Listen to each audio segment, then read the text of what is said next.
देश में कल यानी बीते मंगलवार को तीसरे फेज का चुनाव भी संपन्न हो गया है। 11 राज्यों और केंद्र शासित प्रदेशों के 93 निर्वाचन क्षेत्रों में करीब 65% मतदान हुआ है।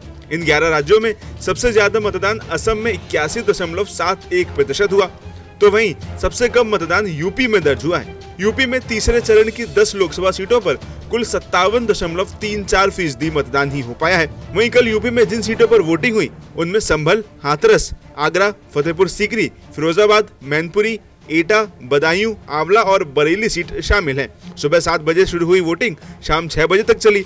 वहीं अगर इन सीटों के वोटिंग परसेंट की बात करें तो आगरा में 53.99%, आंवला में 57.08%, बदायूं में 54.05%, बरेली में 57.88%, एटा में 59.17%, फतेहपुर सीकरी में 57.09%, फिरोजाबाद में 58.22%, हाथरस में 55.36%, मैनपुरी में 58.59% और संभल में 62.81% मतदान हुआ है। वहीं अगर पिछले लोकसभा चुनावों की बात की जाए तो इन सीटों पर 2009 में 50.09% वोटिंग हुई थी। 2014 में वोटिंग 11.76% से बढ़कर 60.85% तक पहुंच गई थी। तब मोदी लहर थी और सत्ता बदलने के लिए लोगों ने घर से निकलकर वोट किया था। 2019 में वोटिंग परसेंट में 0.41% की बढ़त हुई थी और वोटिंग 61.26% तक पहुंच गई थी।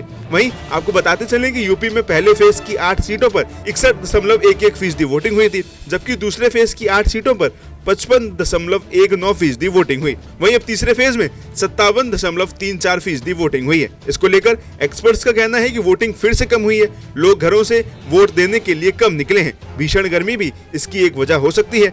देश में लगातार कम होते वोटिंग परसेंट से भाजपा को इस बार इंडिया गठबंधन से कड़ी टक्कर देखने को मिल सकती है। नमस्कार, मैं हूं मानक गुप्ता। अगर आपको हमारा ये वीडियो पसंद आया हो तो इसे लाइक और शेयर जरूर करें और हाँ, हमें सब्सक्राइब और फॉलो करना ना भूलें ताकि आप देश और दुनिया की कोई खबर मिस ना करें। तो जुड़े रहिए हमारे साथ और देखते रहिए न्यूज़ 24।